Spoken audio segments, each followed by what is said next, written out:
Welcome to my kitchen. ఈరోజు కొబ్బరి పాలతో కమ్మని పులావ్ ఎలా తయారు చేసుకోవాలో చూద్దాం. చాలా అంటే చాలా టేస్టీగా ఉంటుందండి. దీనికోసం ముందుగా బియ్యాన్ని నానబెట్టుకోవాలి. నేను ఈరోజు బియ్యంతో కాకుండా మిల్లెట్తో కొబ్బరి పులావ్ చేస్తున్నా. దీనికోసం నేను కోడో మిల్లెట్ అంటే అరకిలు తీసుకున్నా. దీన్ని మనం 6 నుండి 8 గంటలు ఖచ్చితంగా నానబెట్టుకోవాలి.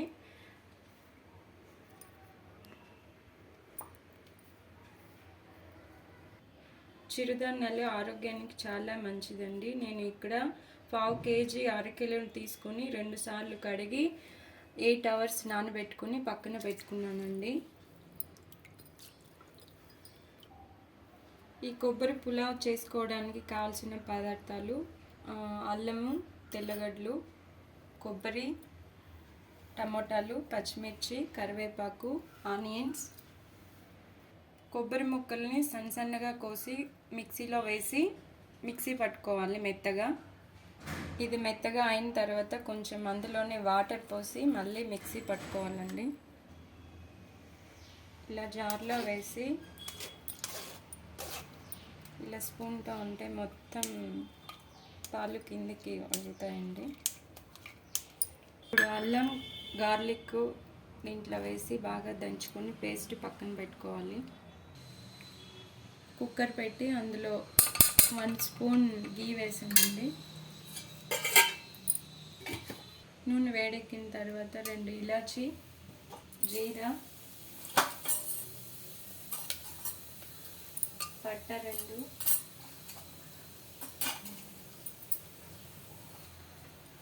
బిర్యానీ ఆకులు, లవంగాలు 2 వేసుకోవాలి.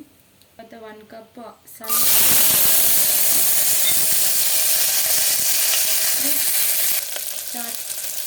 ఇప్పుడు అందులోనే 4 పచ్చిమిర్చి, కరివేపాకు 2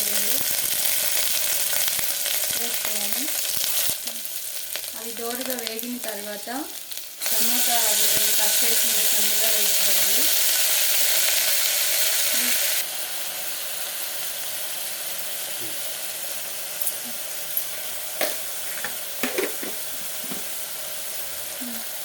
ఇప్పుడు అందులోనే అల్లం, గార్లిక్ పేస్ట్ వేసుకోవాలి. తగినంత సాల్ట్ వేసి కొంచెంసేపు దోరగా వేగే వరకు కలుపుతూ ఉండాలి. ఇప్పుడు ఇవి మెత్తగా మగ్గాయండి. ఇప్పుడు ఇందులోనే మనం నానబెట్టుకున్న మిల్లెట్స్ని వేసేయాలి.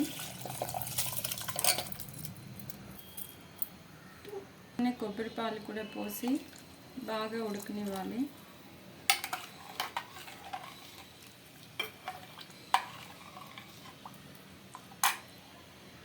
టేస్ట్ చూసి చాలకపోతే తగినంత ఉప్పు మీ టేస్ట్కి సరిపడా వేసుకోండి. ఇది తాను ఉడికే వరకు అలాగే కలుపుతూ ఉండి మిల్లెట్స్కి 1 గ్లాసు మిల్లెట్స్కి 3 గ్లాసుల వాటర్ తీసుకోవాలండి. ఎందుకంటే మిల్లెట్స్ ఉడకడానికి కొంచెం సమయం పడుతుంది.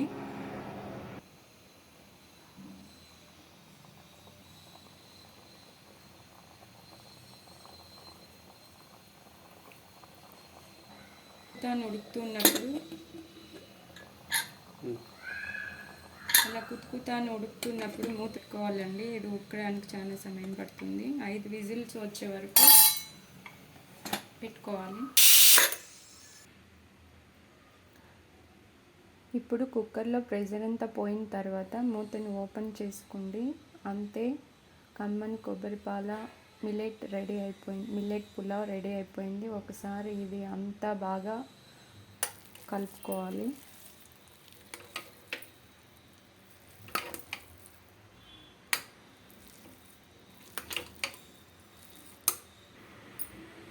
ఇందులో మీకు కావాలనిపిస్తే మీకు నచ్చిన వెజిటేబుల్స్ కూడా వేసి వండుకోవచ్చండి.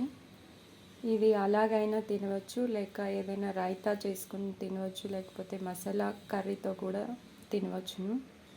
మరి మీరు కూడా ఈ రెసిపీని తప్పకుండా ట్రై చేయండి. మీకు టేస్ట్ ఎలా అనిపించిందో మాకు కమెంట్ రూపంలో తెలియజేయండి. ఈ వీడియో మీకు నచ్చినట్లయితే మీ ఫ్రెండ్స్కి, మీ ఫ్యామిలీ మెంబర్స్కి షేర్ చేయండి. ఇలాంటి మరిన్ని వీడియోల కోసం మా ఛానల్ని సబ్స్క్రైబ్ చేసుకోండి. Thank you.